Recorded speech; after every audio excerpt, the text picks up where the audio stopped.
La educación socialista se basa en proporcionar una educación laica y obligatoria, libre de cualquier doctrina religiosa, y busca brindar una enseñanza igualitaria e inclusiva, ya que su objetivo es concienciar a los individuos sobre la diferencia de clases, la historia de los marginados y el enajenamiento producto del trabajo.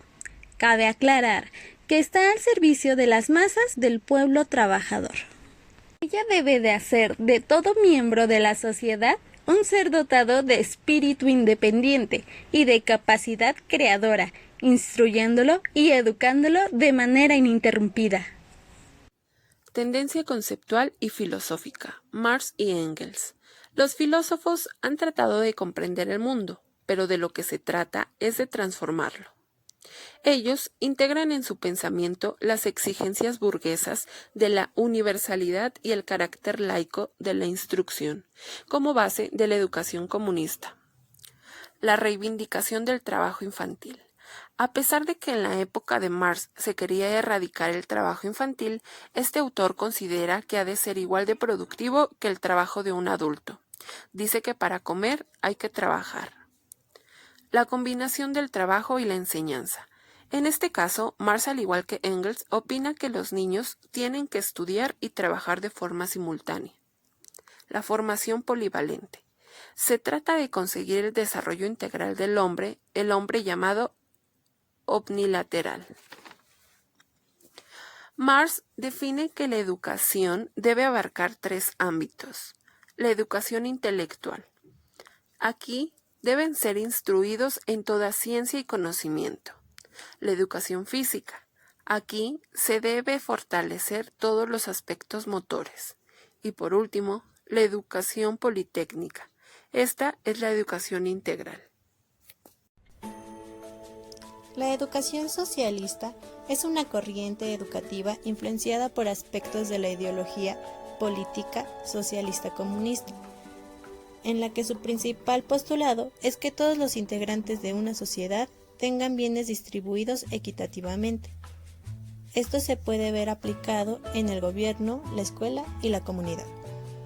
La educación socialista en México tiene su periodo durante el sexenio de Lázaro Cárdenas, de 1934 a 1940, debido a que él buscaba reformar la educación en México. A través de la creación de una reforma al artículo 3 de la Constitución, en el que indica que la educación que impartirá el Estado será socialista, además de que busca excluir toda doctrina religiosa de esta. El clero y sus fuerzas conservadoras se encontraban en desacuerdo con esta reforma, pues se creía que la educación socialista era un ataque a la religión popular. Sin embargo, esto era falso.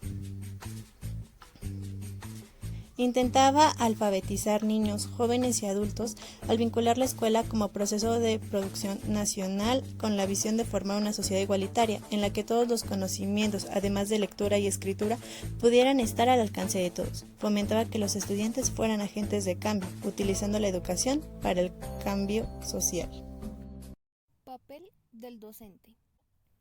Con la modificación del artículo 3 que hizo Lázaro Cárdenas, ahora se veía a los maestros con el papel de un líder dentro de su comunidad, ya no como un apóstol, como en la década anterior vasconcelista.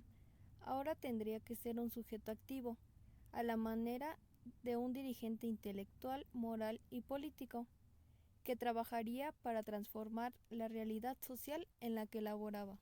La nueva escuela socialista y la enseñanza que en ella se impartía, los maestros, especialmente los rurales, que no eran profesores de carrera, sino empíricos, habrían de incluir desde la alfabetización y el castellano en los niños y en los adultos, hasta la enseñanza de modernas formas de organizaciones productivas cooperativas, pasando por el aprendizaje de nuevas técnicas de trabajo agrícola que permitieran a los campesinos y a sus hijos organizarse mejor y optimizar sus actividades productivas. El papel del maestro es fundamental, pues es el representante de la conciencia crítica y el encargado de enseñar a los alumnos a pensar y cuestionar. La concepción del estudiante en la educación socialista. La educación socialista es una educación capacitante. La enseñanza tiene como finalidad que el alumno sea capaz de dominar su realidad. El objetivo de esta educación es volver al sujeto productivo para poder enfrentarse al mundo social, dominar y proponer soluciones y cambio a su entorno, al igual de que promueve valores específicos como es la tolerancia, la igualdad, la solidaridad y justicia. En la educación socialista, todos los fines van dirigidos a la comunidad y para ella misma, es decir, a su servicio, aplicando así lo aprendido dentro del salón de clases para modificar su entorno. Principales autores: Narciso Balsos García. Nació en Tenango del Valle, Estado de México, el 22 de octubre de 1897. Murió en la Ciudad de México el 24 de julio de 1959. Fue un abogado, político e ideólogo mexicano de la época postrevolucionaria. Ocupó los cargos de secretario de Gobernación y Educación Pública. Gran partidario del laicismo y la educación socialista. Se casó con su compañera de estudios, Clementina Batalla. Karl Marx nació en Trèveris el 5 de mayo de 1818 y murió en Londres el 14 de marzo de 1883. Fue un filósofo, economista, sociólogo, periodista intelectual y militante comunista alemán de origen judío. Abarca diferentes campos del pensamiento en la filosofía, la historia, la ciencia política, la sociología y la economía, aunque no limitó su trabajo solamente a la investigación, pues además incursionó en la práctica del periodismo y la política, proponiendo siempre en su pensamiento una unión entre teoría y práctica. Engels nació en Prusia el 28 de noviembre de 1820, murió en Londres el 5 de agosto de 1895. Fue un filósofo, sociólogo, periodista, revolucionario y teórico comunista y socialista alemán. Fue el padre del socialismo científico, del comunismo moderno, del marxismo y del materialismo histórico. Propone una metodología enfocada en el trabajo productivo y social según el nivel de desarrollo y contenido. Este modelo pedagógico se concibe el aprendizaje y el conocimiento como una construcción social que se convierte a través de la actividad del grupo. La pedagogía socialista ha sentado sus bases y encontró sus fundamentos científicos en la teoría del conocimiento marxista y en la dialéctica materialista fundamentada por Carlos Marx.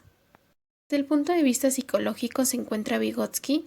Él sustentó el cómo se produce el conocimiento a partir de su fundamentación de zona de desarrollo próximo y zona de desarrollo potencial, potenciando el desarrollo de capacidades y habilidades en el estudiante y respondiendo a las exigencias del contexto y de la sociedad sobre cómo se pretende sea el hombre del futuro. En conclusión, la filosofía socialista nos comenta que no se trata de comprender el mundo, sino de transformarlo. Es por esto que surge la ideología socialista con autores como Narciso Balsos, Karl Marx y Engels. Esta ideología busca disminuir los problemas sociales de los grupos desprotegidos, por lo que, principalmente, nos encontramos con una educación laica y obligatoria, así como igualitaria e inclusiva, donde el docente se convierte en un líder intelectual, moral y político de la comunidad para transformar la realidad social, enseñando así al alumno a ser capaz de dominar su realidad para proponer soluciones y poder cambiar su entorno social. Esto bajo la metodología y pensamiento de que el ser social determina la conciencia social.